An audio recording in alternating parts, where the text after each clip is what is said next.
आपने बताया कि सबसे पहला हमें यही रब को यही है कि हमें रब को रब मानना चाहिए। इस बात की हमें माफी नहीं मिलेगी अगर हम रब को रब नहीं मानेंगे। सबसे बड़ा पहला क्वेश्चन भी हमसे यही पूछा जाएगा और इसी क्वेश्चन में ही हमारा फैसला भी होगा। दूसरे क्वेश्चन पे तो हम तब आएंगे ना कि जब हम पहले क्वेश्चन का आंसर अगर सही दे देंगे।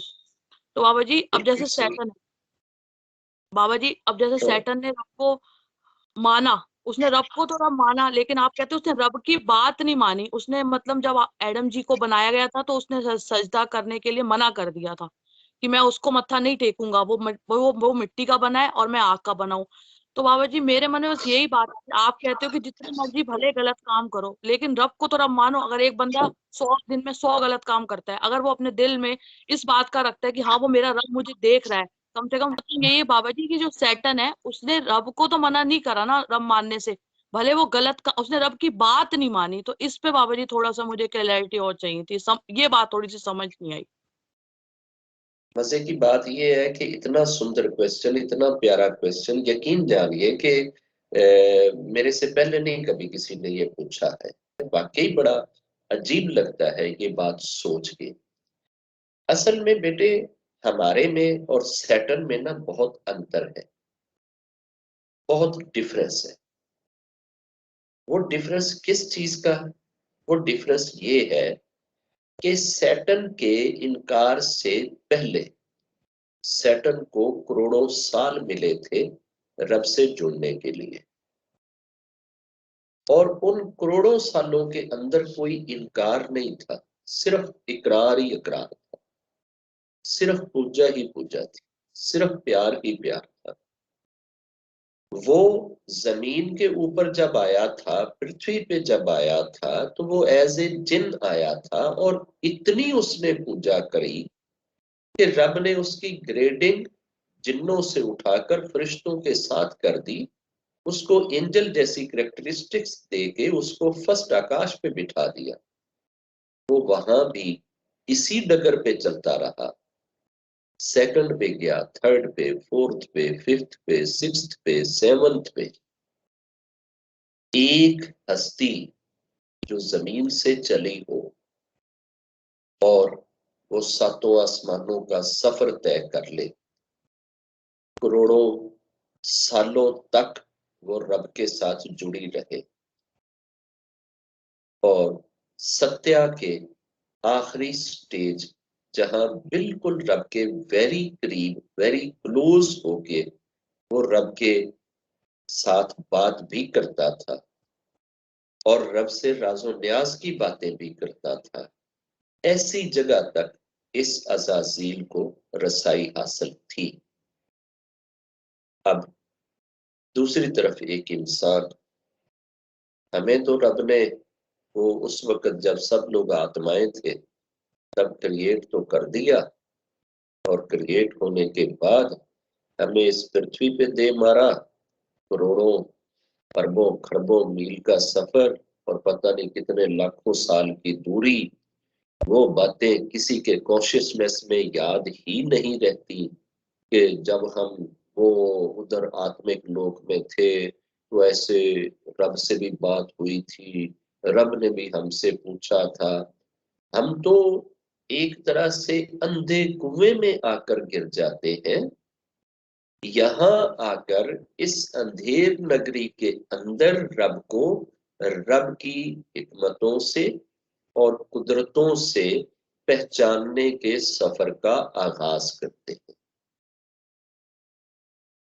हमें तो पूरी जिंदगी रब नहीं दिखता, पूरी पूरी जिंदगी लोगों की गुजर जाती है, रब नहीं दिखता, रब के दर्शन नहीं होते, क्योंकि हमारी आंखों में वो कैपेबिलिटी नहीं है कि हम रब के दर्शन कर पाए।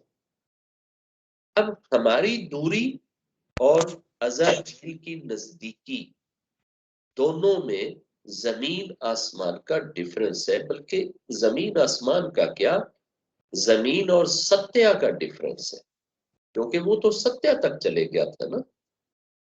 अब सैटर्न ने जो मिस्टेक की है, जो गलती की है, वो किस स्टेज पे पहुंचकर करी है? वो सीढ़ी के सबसे ऊपर वाले डंडे पे बैठकर करी है। सबसे टॉप पे करे। उसने नीचे जमीन पे रेंगते हुए कीड़ों की तरह हमारी तरह नहीं करी है। उससे तो कुछ भी नहीं छुपा था ना। उसने तो स्वर्ग भी देखा हुआ था, नरक भी देखा हुआ था, एंजल भी देखे हुए थे, सारे आकाश भी देखे हुए थे। रब की हिकमतों को जानता था, रब के राजों को जानता था, रब से दिन रात आदेश लेता था, रब की पूजा कर करके वो यहाँ पहुंच चुका था। सारा कुछ रब का ओपन हो चुका था। क्या अब भी गुंजाइश थी कि रब कोई आदेश दे और वो सैटन ना माने, अज़ाज़ील ना माने? तो अज़ाज़ील का ना मानना और हमारा ना मानना, ये दोनों बराबर नहीं हो सकते, ये दोनों एक जैसे नहीं हो सकते। अज़ाज़ील के पास इसलिए माफी नहीं है कि उसने खुदा को देखकर खुदा के सामने खड़े होकर जिद लगाई। हमें खुदा दिख जाए, क्या हम पाप के ऊपर जिद लगाएंगे? क्या हम अपने नॉन बिलीवर पन पे डटे रह जाएंगे? हम जैसे भी हो, जितने भी हो, क्या ये कंडीशन रह जाएगी? तो अज़ाज़ील पे तो वो कंडीशन रही ना। अज़ाज़ील को जो पनिश है वो रब के सामने रब को देख कर रब को ना मानने की है। हमें जो सबसे एक्स्ट्रा एज हासिल है, जो सबसे बड़ी एक हमें रियायत मिलेगी, वो रियायत ही यही है कि हम रब को देखते नहीं। जब कोई दुनिया में बंदा अपने रब से डरते हुए माफी मांगता है ना, और उसकी आंखों से आंसू निकलते हैं, और रब के एंजल जो इस पृथ्वी पे आए होते हैं लोगों के हाल अहवाल मालूम करने के लिए, वो जब रब के पास जाते हैं और रब से जाकर कहते हैं ना कि तेरा फला बंदा या तेरी फला नारी फला देश में फला जगह पे बैठी हुई अपने पापों को याद करके रो रही थी, उसके आंखों से आंसू जारी थे, तो रब पहला सवाल ही पता है एंजल से क्या करता है? ये बताओ क्या उसने मुझे देखा है? नहीं रब्बा, तुझे देखा नहीं। फिर रब कहता है अगर वो मुझे देख लेती तो क्या होता? फिर एंजल कहते हैं कि रब्बा, फिर तो तू ही जानता है कि उस पे क्या बीती। वो तो बगैर देखे अगर उस पे ये कंडीशन है, और अगर वो तुझे सामने पाती, देख लेती, तो फिर उसका दिल कैसे पसीजता और वो किस पोजीशन में हो? तो फिर रब उन एंजल से अगला सवाल करता है कि क्या उन्होंने ये जो नर्क है देखा है? नहीं रब्बा, उन्होंने तेरी नर्क को नहीं देखा। तो रब फिर उनसे कहता है कि अगर वो नर्क को देख लेते तो फिर कैसे कर? तो वो एक एक चीज जो सैटन देख चुका था, रब उन सारी चीजों को गिनवाता चला जाएगा कि क्या उन्होंने स्वर्ग को देख लिया, लौह को देख लिया, कुर्सी को देख लिया, फरिश्तों को देख लिया, अर्श को देख लिया। ये सारी बातें पूछता चला जाएगा। ये सारी बातें तो सैटन के लिए तो नहीं थी, सैटन के लिए तो ओपन था। सैटन की बदबख्ती ही ये है कि रब को सामने देख कर रब का इनकार, और हमारा इनकार है रब को बगैर। बस हमें ये जो एक्स्ट्रा एज हासिल है ना, ये एक रियायत हासिल है ना, इसी वजह से रब ने माफी का दरवाजा मरते दम तक के लिए खोल दिया।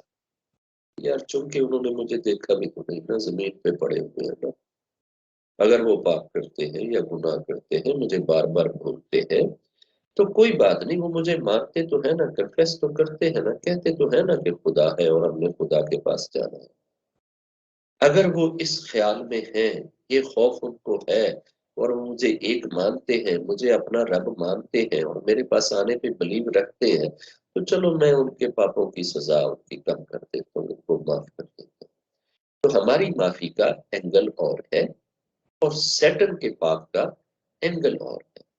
वो के पाप उसने एक ही किया है, लेकिन ऐसा जिद्दी है, ऐसा अड़ियल है कि जब रब ने पाप करने के बाद उसे कहा कि जाओ तू लानती है, मेरे दरबार से निकल जा, तो प्रिंसिपली क्या होना चाहिए था?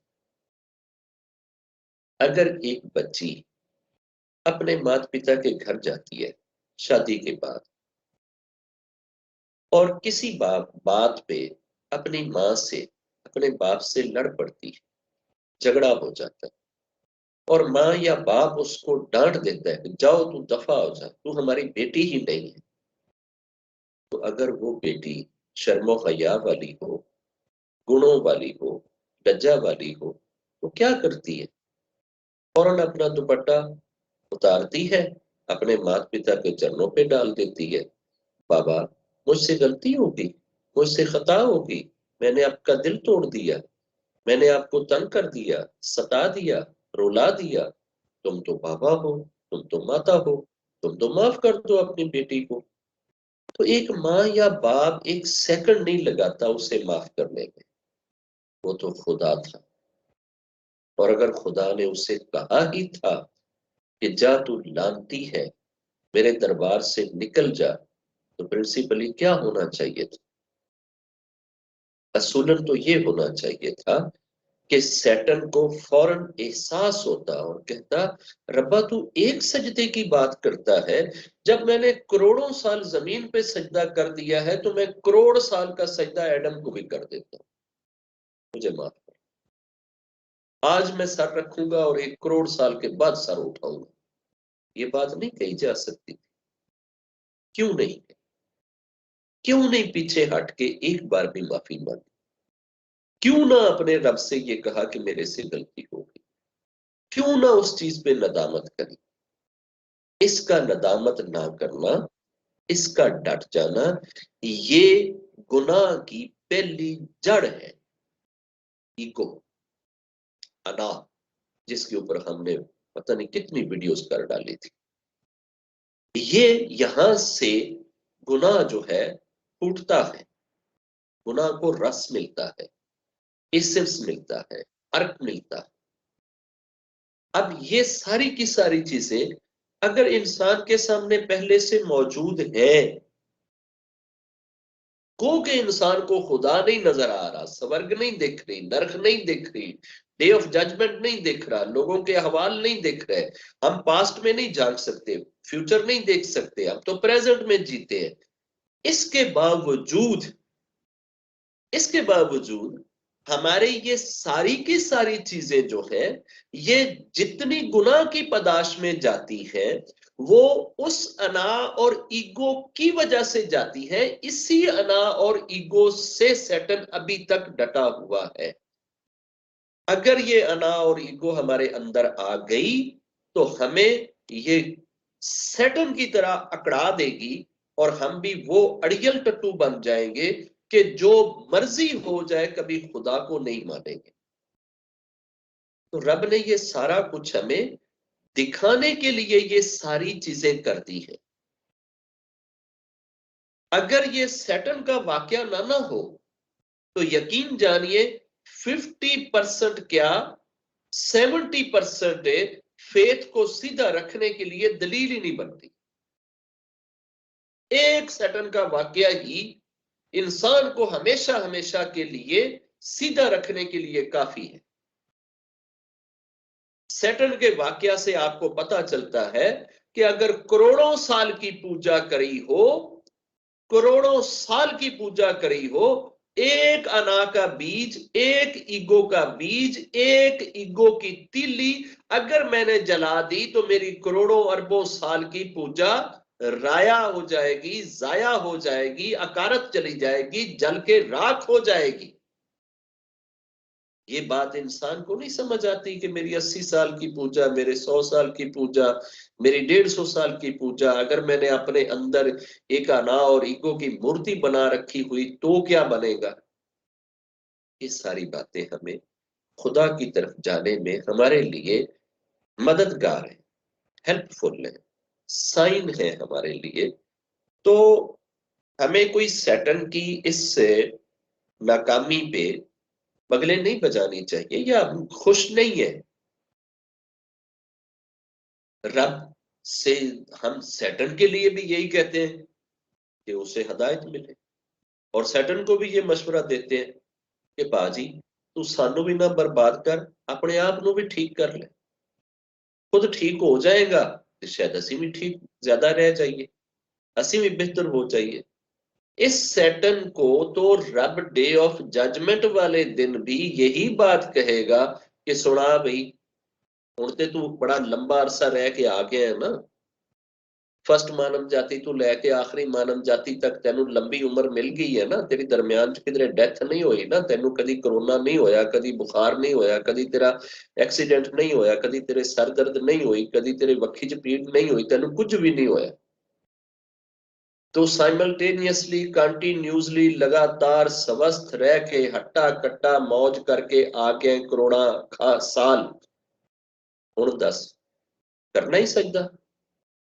क्योंकि इन्ने लोगों दी लानतां लै लै के तन्नों दी लानत, प्रभा दी लानत, शीतू दी, परी दी, जस्सू दी, गुलशन दी, सवाती दी, मानवी दी, ते हुण तू फिर मैनू रब्बा कहना है कि मैं उन्होंने सजदा करूं, फिर मैनू की फायदा होया जे इन्ना कुछ करूं? तो हर बार इसको अपनी पिछली चीज पे और ज्यादा अकड़ आएगी, ये नदामत में नहीं जाएगा।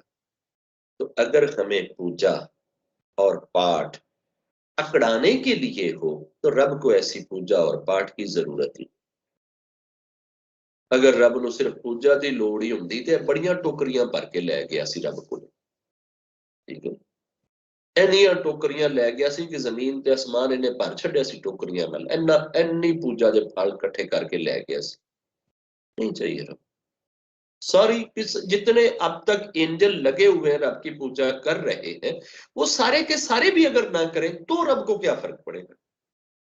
और जब ये नहीं थे तो रब को क्या फर्क पड़ता था? और अगर हम भी सारे करने लग जाए, हमारी नस्लें भी सारी करने लग जाए और वैसे ही पूरी यूनिवर्स सारी कर रही है, तो रब को क्या फर्क पड़ता? रब कहते हैं मुझे इन चीजों से कोई फर्क नहीं पड़ता, मैं इन सारी चीजों से बेनियाज हूं। ये जितनी चीजें जो कर रही है वो अपने भले के लिए ही कर रही है, अपने फायदे के लिए ही कर रही है। इसमें रब का कोई पर्सनल जाती बेनिफिट नहीं है। तो शैतान के पाप और हमारे पाप में ये फर्क है कि हमारे सारे के सारे पाप इस नहज पे आकर बख्शिश के काबिल समझे जाते हैं कि हम रब को देख नहीं रहे, हम छिपे हुए हैं। एक तरफ रब को देख नहीं रहे तो नेकी की तरफ जा भी नहीं रहे, और दूसरी तरफ ये बहुत बड़ी रियायत भी है जे रब खड़ा होवे सामने ते फिर असी करिए पाप ते फिर जावांगे किवें, फिर माफी किस बेस ते मंगो, फिर दलील की रह जाएगी माफी मंगण वास्ते? फिर तो कोई दलील नहीं। अब ये थोड़ा कहा जा सकता है कि जी मेरे को भूल होगी, नाले रब सामने खड़ा होवे ते नाले बंदा कहे जी मेरे को भूल होगी। हुण ते असी 70 बारी बहाने लावांगे, रब्बा भूल होगी ना, गलती हो गई है ना, चल माफ कर, तो वो माफ कर देता।